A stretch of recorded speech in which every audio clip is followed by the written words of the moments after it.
नमस्कार, मैं हूं भूपेंद्र रावत और मैं आज आपके बीच में एक बहुत महत्वपूर्ण बात जो मैं पहले एक बार कह चुका हूं 4 जनवरी को। मैंने तब ऐलान किया था कि विश्व में 56 से ज्यादा जिन देशों में भारत में किसानों के पक्ष में रैलियां निकाली गई, धरना प्रदर्शन हुए, भारत की मोदी सरकार उन सब धरना प्रदर्शन में शामिल लोगों पर खालिस्तानी का टैग लगाने का षड्यंत्र कर रही है। मैं बधाई देना चाहता हूं, कुछ सोशल मीडिया के मित्रों ने हमारी इस बात को चलाया था। सरकार बैकफुट पर आई और सरकार ने अपने तौर तरीके बदल दिए। मैं पहली बात करना चाहता हूं कि सरकार का हमारे देश में सुप्रीम कोर्ट की अदालत में जो मामला गया किसान आंदोलन को लेकर के, उसमें सुप्रीम कोर्ट में बैठे मुख्य न्यायाधीश की अध्यक्षता में बेंच की सिर्फ एकमात्र भूमिका है। वो हमारे देश में बने इन 3 काले कानून के संवैधानिक वैधता को इसकी परख कर सकती थी, संवैधानिक तरीके से बने हैं कि नहीं बने हैं। लेकिन बहुत बड़ा षड्यंत्र हो रहा है। सुप्रीम कोर्ट में बैठे मुख्य न्यायाधीश की अध्यक्षता में बेंच क्लोज टू क्लोज बात कर रही है, जैसे नेता नगरी का मामला हो।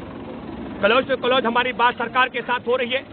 मैं दूसरा जिक्र करना चाहता हूं, भारत की सरकार को कानून के पक्ष और विपक्ष में अपनी राय देनी थी और भारत के सरकार की तरफ से जनरल सॉलिसिटर जो पेश हुए, उन्होंने कहा इस आंदोलन में खालिस्तानी है।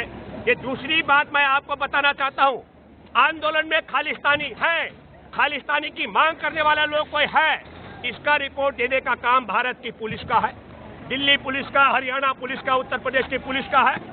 ये मोदी सरकार को सुप्रीम कोर्ट में बताने का नहीं है। मैं ये बात इसलिए कह रहा हूं कि सरकार की नीयत को आपको समझना पड़ेगा।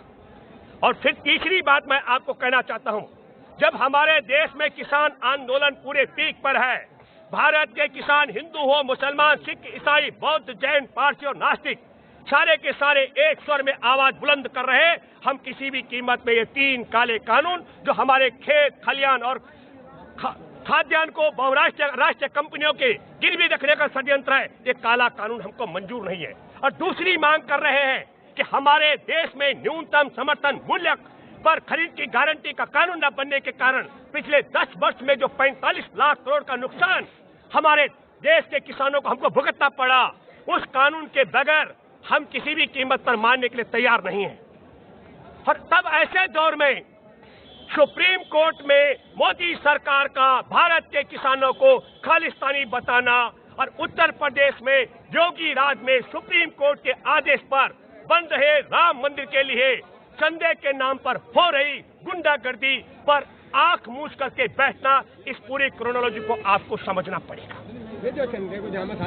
मेरे दोस्तों, मैं आप सबके माध्यम से कहना चाहता हूं, राम मंदिर निर्माण के लिए 1400 करोड़ रुपए जो इकट्ठे हुए थे, वो 1400 करोड़ रुपए कहां लग गए? चिन्मयानंद, एक राम मंदिर निर्माण की अगुवाई करने वाला जो नेता है, उसकी सैकड़ों वीडियो वायरल हो रही है, नंगी तेल मालिश कराते हुए अपने कॉलेज की लड़कियों से।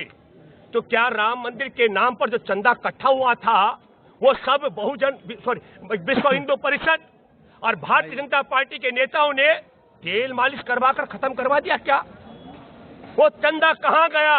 हमारे देश में सुप्रीम कोर्ट में बैठे मुख्य न्यायाधीश आप कह रहे हैं कि इन काले कानून में क्या क्या खामी और क्या क्या अच्छा है, उसके लिए कमेटी बिठा रहे हैं और आपकी ही कमेटी में आपके सदस्य ने कह दिया ये कमेटी किसानों के हितों के खिलाफ है। पर तब मैं ये जानना चाहता हूँ, काले कानून बनाए भारत की सरकार ने, खुले आसमान के नीचे 53 दिन से लड़ रहे हैं हमारे किसान, शहादत हो गए 70 से ज्यादा किसानों की, और आप इसकी कमेटी में बिठा रहे हैं कि जांच करेंगे कि इसमें क्या अच्छा क्या बुराई है। आपने राम मंदिर के निर्माण का आदेश दिया और आपके आदेश के बाद राम मंदिर के निर्माण के लिए गुंडागर्दी हो रही है, मुसलमानों को गरियाया जा रहा है। 1000 साल पहले जिन लोगों ने इस्लाम कबूल किया था, उनके वंशजों को संघ परिवार के गुंडे आज सुप्रीम कोर्ट के आड़ में चंदे के नाम पर धमका रहे, गरिया रहे। इसके लिए क्यों नहीं कमेटी का गठन करके कार्रवाई हो रही है, उस पर क्या होता है? किसानों कार्रवाई पे हाँ, मैं कह रहा हूँ, मैं इसी बना रहा हूँ। और मैं दूसरी बात वही कहना चाह रहा हूँ, दूसरी महत्वपूर्ण बात, आज हमारे देश के अंदर, मैं कल सिंगू बॉर्डर में था, ये जो NIA के नोटिस जारी करके एक षड्यंत्र के तहत क्योंकि जो हम पहले पोल खोल कर चुके हैं, विदेश में जो समर्थन था उन पर आप खालिस्तान का ठप्पा लगाते। मैं आप सबके माध्यम से कहना चाहता हूं, हमारे किसानों से मैं अपील करता हूं, जितने भी किसान भाई हैं, क्या आप में से किसी व्यक्ति ने कोई देखा?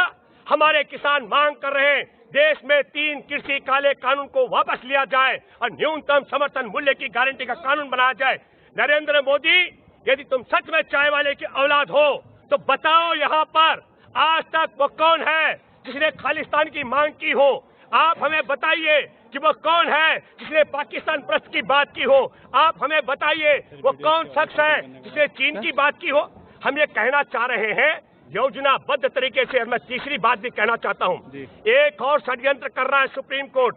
सुप्रीम कोर्ट में बैठे मुख्य न्यायाधीश जी ने कहा कोरोना का भी भय दिखाया।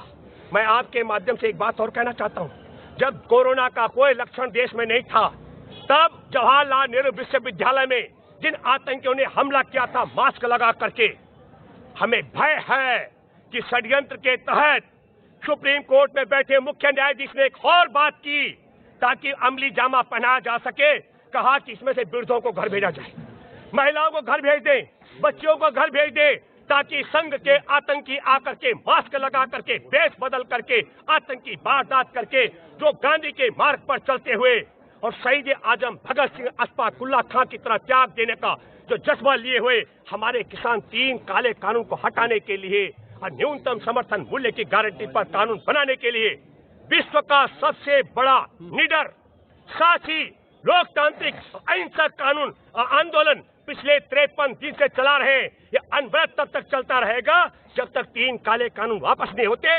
और दूसरी महत्वपूर्ण बात, जब तक न्यूनतम समर्थन मूल्य की गारंटी पर का कानून, खरीद का कानून नहीं बन जाता है। और मैं आखिरी बात कहना चाहता हूं बोबड़े साहब, आपसे अपील करता हूं, हमारे देश के मीडिया को गोदी मीडिया बनाने वाले, हमारे देश में हमारे देश की सीबीआई को, आयकर विभाग को, ईडी को तोता बनाने वाले अब एनआईए को भी तोता बना रहे। और निसंकोच होकर कह सकता हूं बोबड़े साहब कि सुप्रीम कोर्ट में बैठे जजों को भी जस्टिस लोया की हत्या के बाद और पहले रह चुके मुख्य न्यायाधीश को बलात्कार के मामले में फंसाने वाले और संजीव भट्ट जिसने गुजरात के दंगों में अपराधियों की पहचान की थी, उसे आजीवन कारावास कराने वाले लोग सुप्रीम कोर्ट में बैठे कुछ जजों को तोता बना चुके हैं। मैं आपके माध्यम से एक बात और कहना चाहता हूं, बोबड़े साहब, गोलियां कम पड़ जाएंगी, आपके तोप के गोले कम पड़ जाएंगे, हमारे सीने कम पड़ने वाले नहीं है। हम सब ने संकल्प ले रखा है, हम गांधी के अहिंसा के मार्ग पर डटे रहेंगे। ये पड़ाव है हमारे 8 जगह। मैं आपको फिर कहना चाहता हूँ, 53 दिन हो चुके हैं, हमें किसी को कोरोना का भय नहीं है।